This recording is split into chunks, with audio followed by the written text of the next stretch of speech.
Welcome to the Hugh Board podcast, I guess, for this day, Saturday, the 11th of October, 2025. Just picked up a snowblower from the shop and doing some errands today because I've got some family coming over and a ton of IEPs that I really have no idea what I'm doing with that I have to write. But anyway, so I'll take a couple of seconds here. Right. I'll make this short because the issues that I'm seeing that we're dealing with right now that the Canadians really need to pay attention to is the social messaging around things like the budget, the country, and what's happening with respect to the United States. I've noticed on that other space, I think they call it X or shitter. I refer to it as shitter because it's a sewer. The amount of Maple MAGA, anti-Canadian, Canada 51st state, the amount of money that the Americans are pumping into their messaging machine in order to get us to feel that Canada is broken, that the United States is great, that our economy sucks, is becoming problematic. I'm not an economist. I'm a grade 8 teacher. I know enough about math to know that guys like Klaus Kellerman and Bill Kelly and my good friend in the Eager Beaver podcast absolutely understand what we're facing from a political perspective, and I will leave you to their kind and wise words about what the actual issues are. All I can say is that we're being fed a line of bullshit by the UCP and the CPC, the Canadian the Conservative Party of Canada, and the United Conservative Party. I don't have the data on this, but based on their statements, I'm fairly confident as a military historian that they're actively working on behalf of the United States.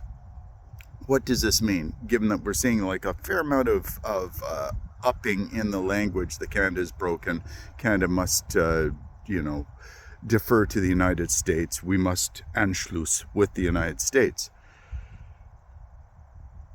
It's going to get probably a lot more frenetic over the next little while because they don't really have a plan. They don't have any messages. The Canadian economy is actually doing, comparatively to the Americans, vastly better. We are adding jobs to our economy. The government is doing a lot of investment planning in our economy. This is called an investment budget as opposed to a deficit budget. Pierre says, don't spend any money. We cannot afford to spend any money.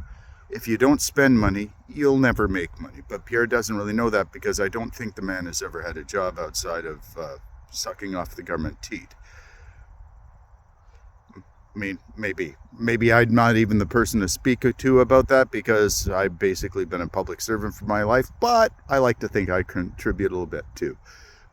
The point being, if we are going to go forward into the fall after this wonderful weekend, let's try to keep our heads together.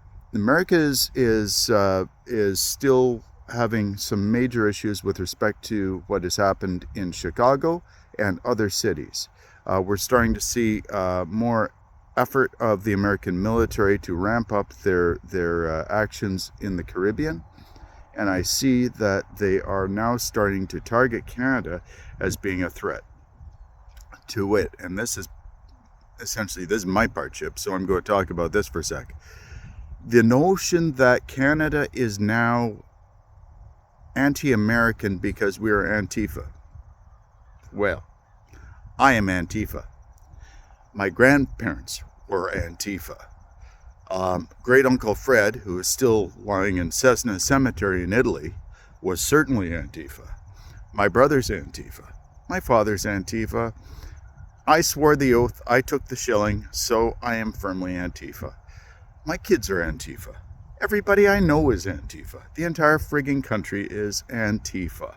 So if the United States wants to say that Antifa is now the enemy, what they're functionally saying is, well, not functionally, what they are actually saying is that If you are against fascism, you are now a terrorist and a criminal and anti-American, and we are coming for you.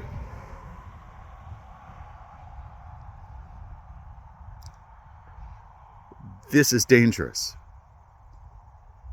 This is something to keep your eye on, because I'm thinking that that is linked with the upswing on social media accounts of very pro-American accounts saying really stupid fucking shit. Do your best. Look after each other. Take a couple of days this weekend and try to tune out of it for a bit. But remember, this is going to hit you hard and heavy Tuesday morning when you go back to work. We have to deal with this. It is, for me, I find this a fatiguing drain on my day as I try to go about my business of learning how to teach grade 8 kids. And it's something that we need to bear in mind, that this burden, this attack, this oppressive feeling that we are experiencing is actually a real thing, and it is there for a purpose. They're trying to wear us down. Don't let yourself get worn down. Keep it together. Look after each other, and we'll get through it. On the side, I would like to also say that yesterday was a really bad day for Lakefield. The hardware store that was my first job, and Terry Cook, if anybody knows him, was probably the best boss anybody could ever have. Dude flew F-86 fighters for Canada, for the Royal Canadian Air Force in Europe, and he was an absolutely outstanding leader who vastly informed my performance as a junior officer when I was in the Navy. His approach. His store burned down. He's gone, so I'm glad he didn't see it. But yeah, it's a tough day in Lakefield. Town is still basically, downtown is closed down. The pharmacy right beside it used to be my grandparents' place, and it burned down in 1982. Is damaged and affected. And so if you've got any time, or if you're interested in helping out, the Lakefield community could probably use a little bit of love. Anyways, have yourselves a great Thanksgiving weekend, and we'll talk later. You've Borg out.